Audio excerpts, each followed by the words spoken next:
In trying to become self-sufficient, we have our victories, but we also have our setbacks. Here is one of the victories. We've got 5 baby goats born over the past few weeks. Sadly, this little guy's mum we lost on the day after he was born. So welcome to Self-Sufficient in Suburbia for winter 2018. How are you?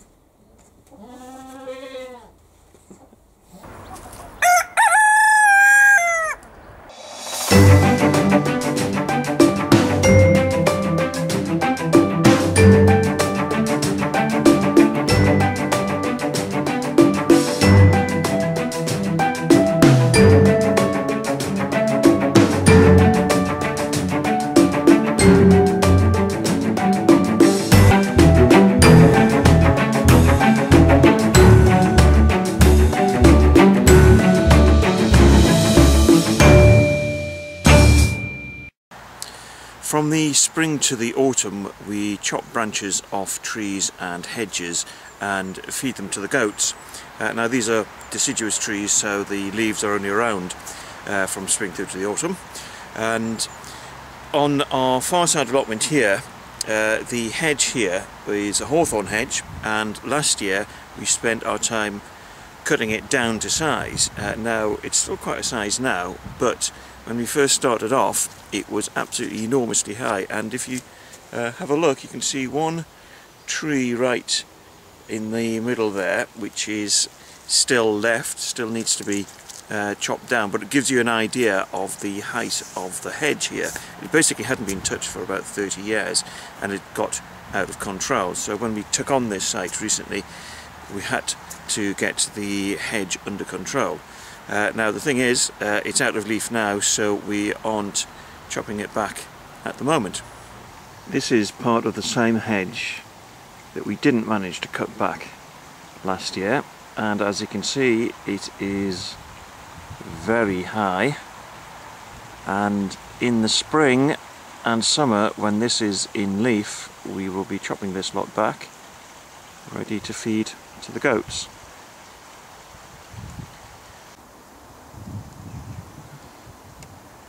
This is another part of the hedge around the Winnie's site where we have our allotments, and again we have a lot of hedging that has just got completely out of control, and the people who have the plot behind that hedge there have said that they're quite happy for us to come along and chop down the hedge and take it away to feed to the goats.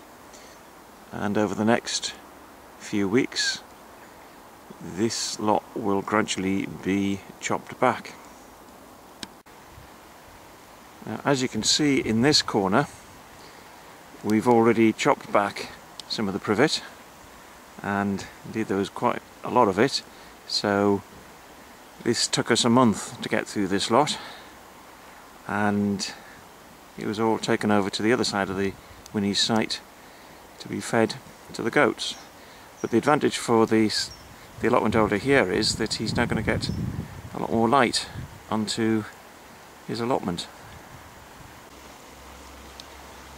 And here are a couple of branches already lobbed off, ready for goat dinner.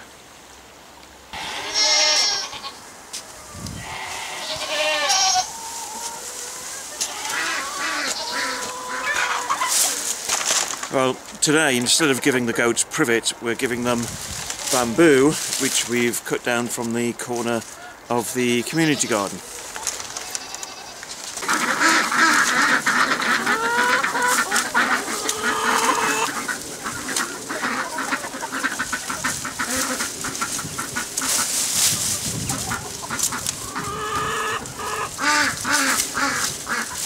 Now these are some of the branches that we chopped off, where we removed most of the branches with leaves on and they got fed to the goats, but as you can see there's still lots left behind, and our job for the winter, or one of them, is to get this lot chopped up ready to be used for firewood in a year or so's time. This is Georgina. She's the goat that we've had the longest, and that is Snow, one of her offspring from last year, next to her. But as you can see, she is very pregnant, and we are expecting her babies by the end of January.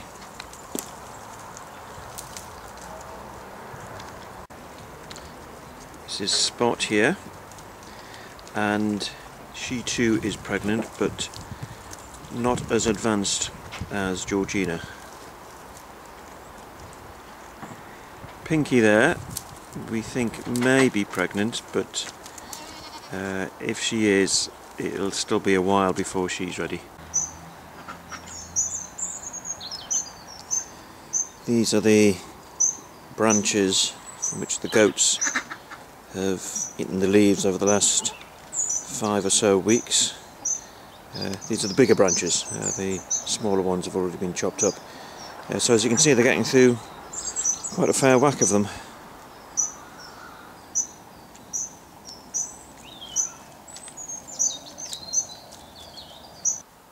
We've got to be ready for the arrival of the babies, so we're in the main goat house now, and this needs to be given a thorough clean out. I've just been joined by Snow.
As you can see, the manure bin is pretty much full. We're not going to get much more of this on it, so we've only cleaned half the goat house, so there's another quantity similar to this to be brought out. So over in the Winnie's garden, community garden, there's a big manure bin there as well, and everybody can just help themselves to the manure. But this will rot down over the winter, and we'll get this onto the land in the spring.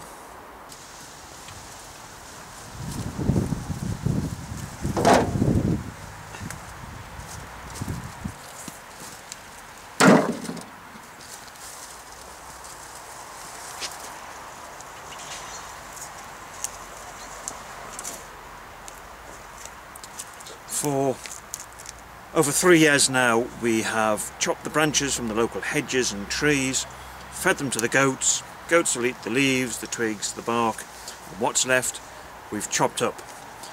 And we've stored that, knowing that at some point in the future we'll be using it. Well, that point in the future has now arrived.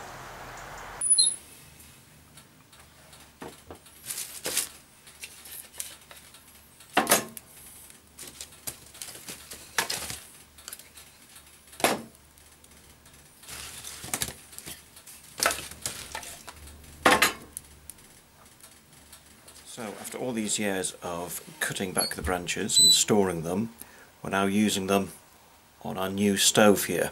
Wood-fired stove heats the entire house, so free fuel and it's sustainable, and we're absolutely delighted with our new acquisition.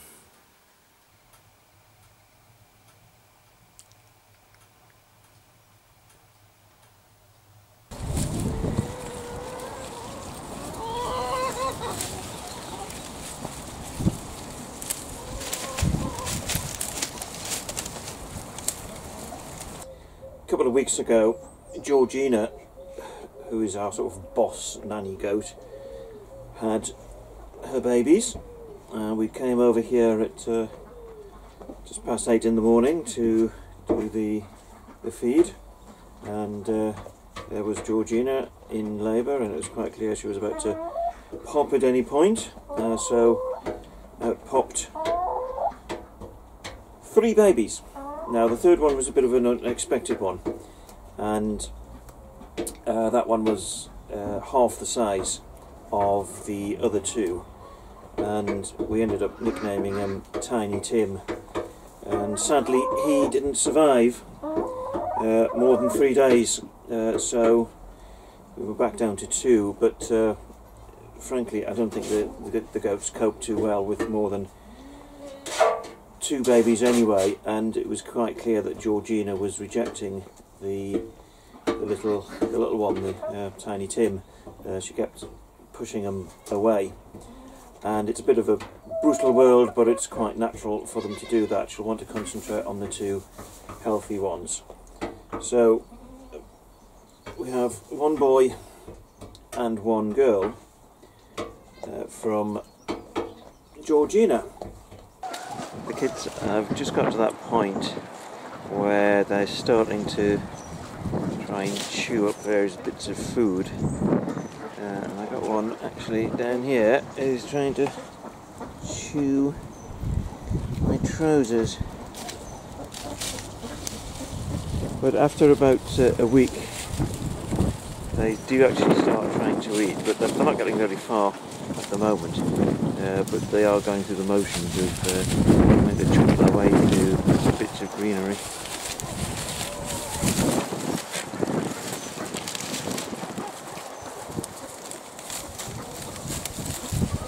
Spot here is pregnant as well, and we reckon she'll be due in about 2 weeks' time.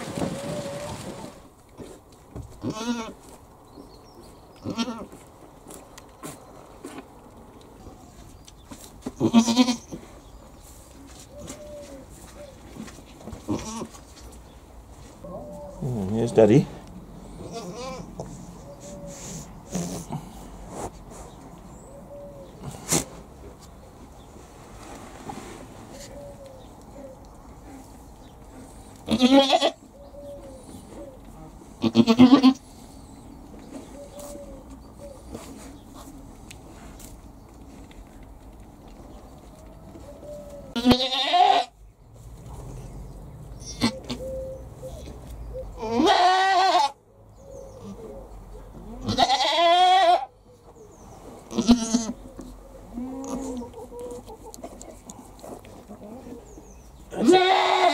There's a good girl. There we go. Come on, almost there.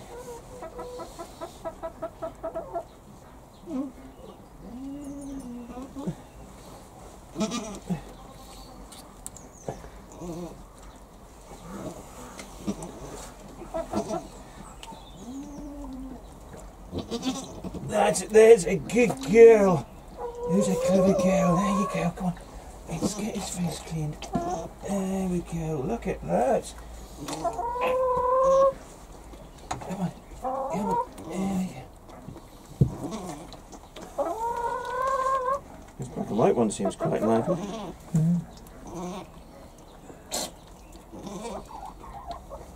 They're decent sizes, aren't they? Yeah. Well, if she has any more, then that's likely to be a runt. I wouldn't have thought she is, but we'll see. Right, I need to clean my hands.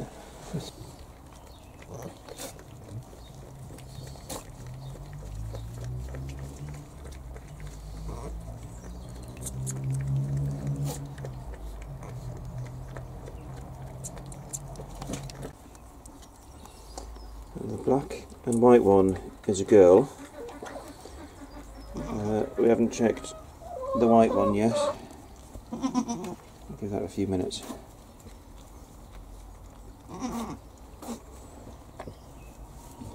But they'll be up on their feet in the next few minutes. Let's check the black one. Is already trying. Seems quite lively, that one. Yep, there he goes on his feet. Sorry, there she goes on her feet. And the other one, I think, is trying to follow. But not at the moment.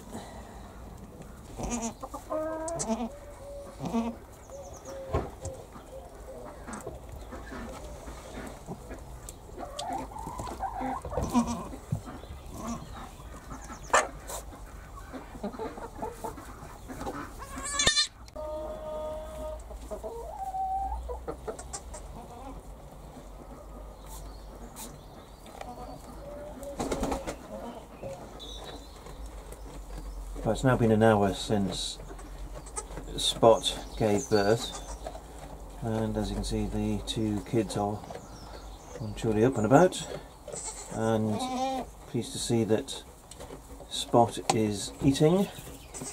That's always a good sign.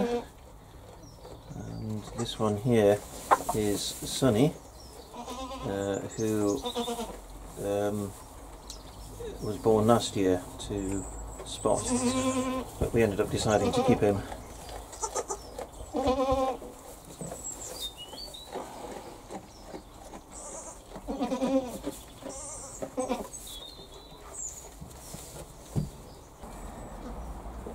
This is Snow, and he is one of our two billies, and he is the daddy.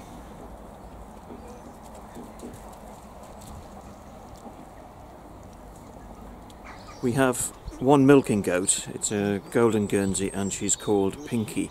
Now, for the past 4 years, every time she's had a pregnancy, it's gone wrong in some way. And yesterday, we are delighted to say that she had a baby. We got here and found this little fella, and everything seemed okay, and we were thinking, hooray, for the first time we've had a natural birth from Pinky that's not required a vet. And I checked on her at midnight and she was fine and the baby was fine, and then this morning when we got here, Pinky was very seriously ill, and we've had the vet out to have a look at her, and she's had a couple of injections, but she is still very poorly and we're not sure she's going to pull through. So as an emergency measure, we have drawn off as much milk as we can from her to ensure that the baby here has his mother's milk for the first few days, and that way he's be able to use her antibodies to build up a resistance to illness. But I have to say, it's not looking good for Pinky.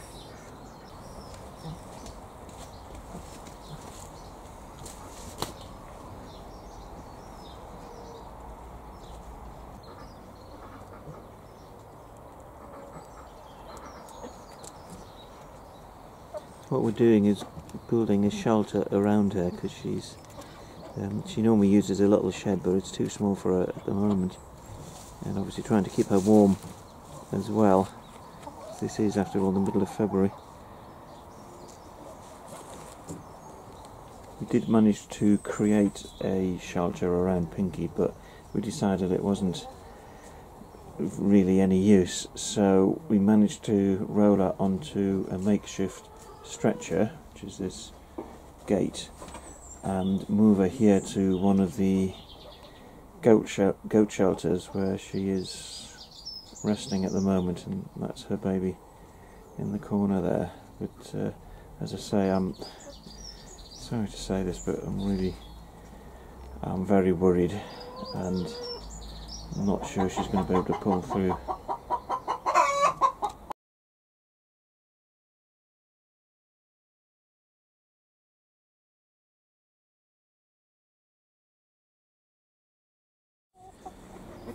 One snowflake in London and you can guarantee that the news headlines will lead with the snow in winter in Britain, and today has been no different. In fact, we've had the last couple of days dominated by news that snow was on its way, and overnight it has arrived. They called it the beast from the east, which is a winter storm coming in from Russia. Thank you very much, Russia. So here in the allotment today we have been doing the opening up and feed in the snow. Now, I've given the goats their carrots. That's what they get most mornings through the winter. Of course, they all live in this big shelter, including the babies. And this one here is called Perky. This is this is the baby that Pinky had, but unfortunately Pinky died the day after he was born, so we're having to raise him by hand, and as you can see he's hungry, so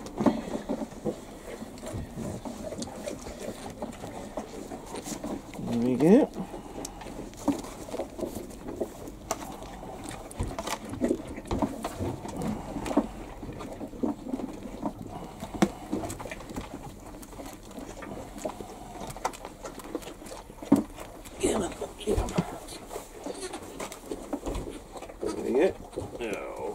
Yummy.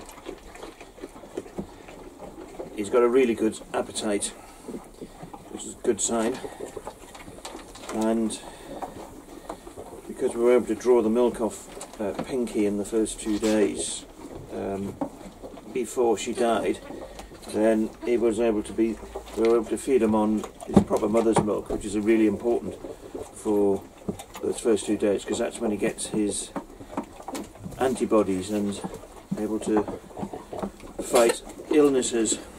But as I say, he's got a really good appetite on him. Yeah.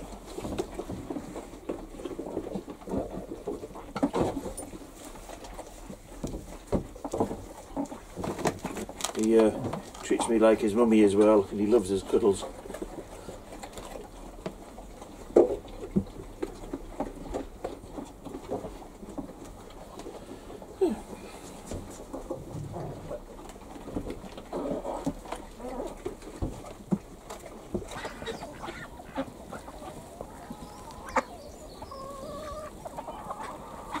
We've got more chickens than a KFC.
I did see a bee go in the other day, so I think that some of them are still alive. They are,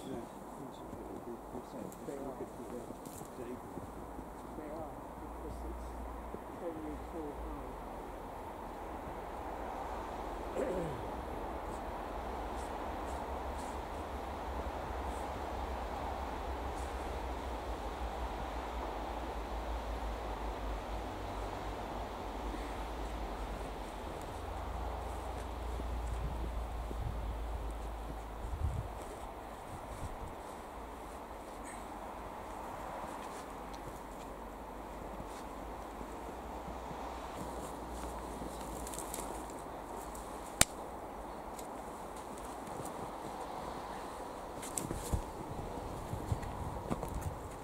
fella.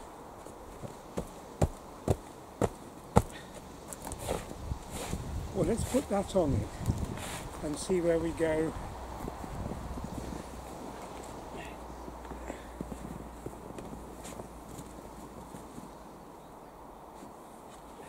Is it on it? Yes.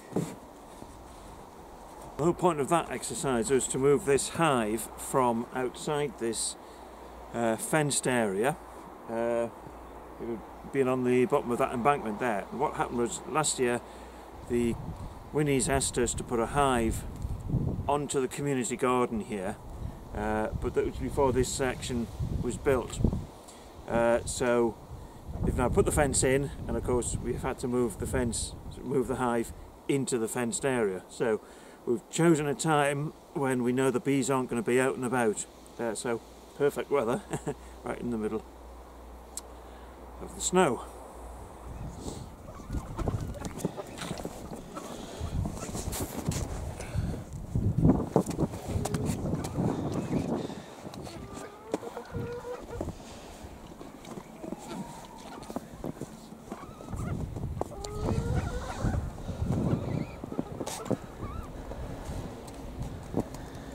As you can see, David is feeding a little perky there, who is growing ever bigger, but also his coat is getting redder, like his mum. The ducks are loving the snow, even if the goats aren't. Oh, hello you. Go, there you go. Chickens aren't too impressed by what's happening today. They're going to clean out the hen house here, this little one, but it's now got chickens and baby goats in it. And most of the other hens are in the big hen house there.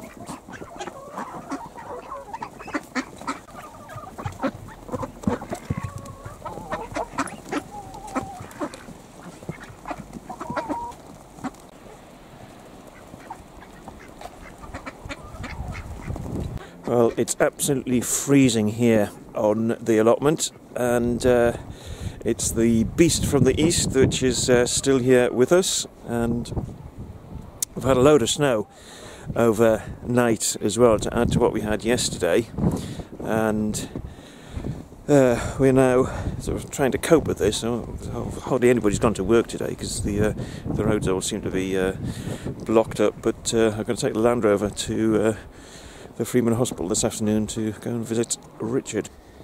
And I managed to get the hen house cleaned out after all, because the moment we brought the feed in, all the chickens left the hen house and went for the feed. So we managed to clean it out. So I just got to pile it onto this manure bin, which is full of snow.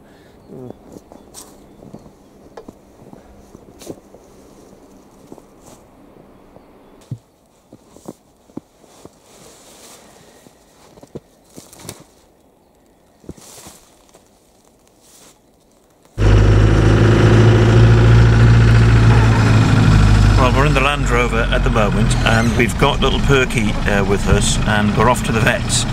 Because we've decided to keep Perky, then he needs to have his horns, he needs to be dehorned, and they can have that done up to a couple of weeks old, and he's just about coming up to 2 weeks old. So he is chewing my arm at the minute, but he is off to Gosforth now, to the Blythemans branch there, and he'll have his horn stubs burnt off, and you can just about see his stubs there.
Right, well that's it now done. A very quick practice. Basically the stumps of the horns are burnt off. He's put under sedation to do it, and he's just starting to come round now, but we're heading off back home, assuming we can get out of these streets.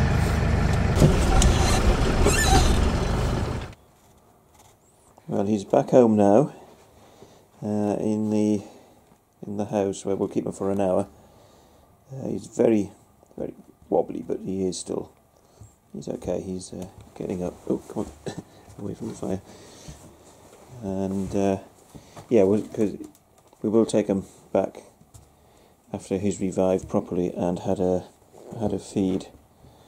But he can't stay here because he'd make the place smell. And as we all know, it's my job to make the place smell. I think you'll need to hold him. I don't think he's lost his appetite, even if he is still a bit wobbly.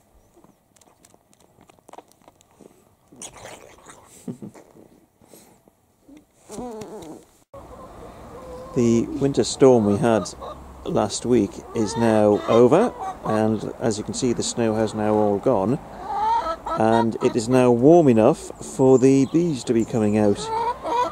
And the two side hives here seem to be quite active, but I'm a bit concerned about the middle one because there seems to be no bee activity at all from that one, so we're going to have to check that one and see if the colony inside is still alive, but that's a job for another day.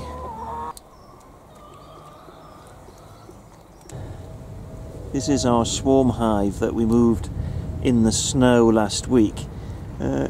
Little bit of activity from there, but this is by far the smallest colony anyway, because it swarmed in July, actually on the day that we took delivery of our hives, of our bee colonies that we were using to build up our stocks again.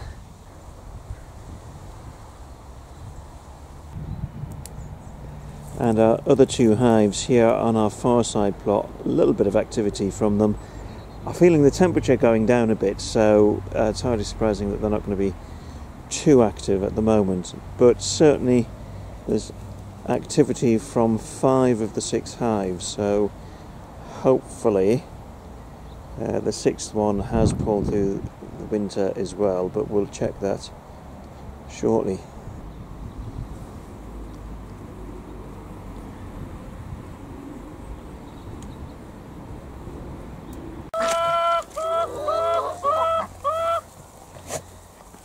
Well, that's Perky there, the kid we're raising by hand, and I'm pleased to say he is now starting to eat solids.